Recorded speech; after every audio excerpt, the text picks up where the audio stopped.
I was hoping you could tell the committee a little bit about a famous Google paper in 2017 called Attention is All You Need.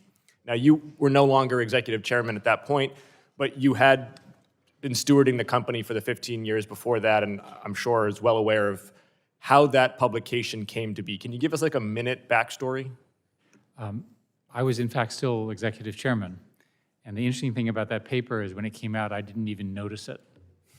Shows you asleep at the wheel or something. The 6 authors all became hugely famous because they came up with a way of building scalable intelligence. Before that, the RNN and CNN, not media CNN, the convolutional neural network architectures were slow. And the attention is all you need allowed you to essentially devolve the computation into subdividable things which could scale infinitely.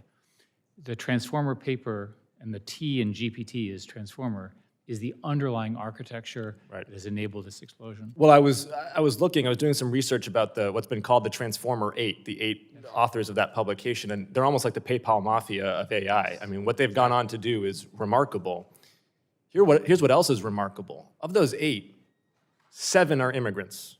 Yeah. And the 8th is the grandson of refugees who came to the United States fleeing persecution. In fact, 2/3 of top AI startups are founded by immigrants, and most PhD-level AI talent in the United States is foreign-born. Dr. Schmidt, can you describe the impact of immigration on America's AI competitiveness?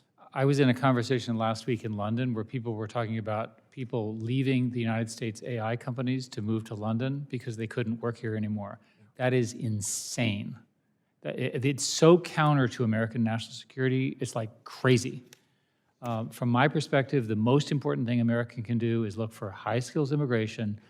To describe how hard this stuff is, these are PhDs in math. I have no idea what they're doing, and they're inventing these incredible algorithms. We need all of them in America, every single one of them. Physics, chemistry, you name it, we need them all. And yet the Trump administration is currently eroding due process for immigrants in this country, whether they have green cards or student visas. They are deporting students. They are creating a climate of fear and anxiety on some of our best campuses. Go ahead, sir. It's actually worse. We agree. It's actually worse. People are being thrown out of the universities that are doing AI research. Universities have shut down their hiring pipeline, and they need AI professors, and the people will otherwise go to industry. So the damage being done to the universities is really, really profound. It's very, very important that we understand that American leadership in research, which you understand very well from where you are, is the cornerstone of our future. We will not get there. Meanwhile, China is pouring an enormous amount of money into the same groups. Do you think if the Trump posture towards immigrants, student immigrants in particular, universities more broadly, if that persists, can America beat China in AI? No, in fact, when you all appointed me to be the chairman of the National Security Commission on AI, and we looked at this very carefully.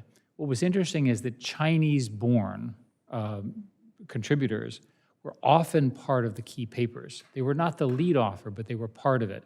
If you get rid of those people, and in particular, they go to China, right? The leadership literally moves. I'd much rather have them be here.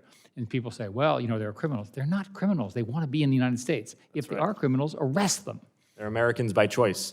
Not only is Donald Trump providing a massive opening for China with his xenophobic immigration policy, he's also providing that massive opening for China with his trade wars that's bringing Europe and China closer together.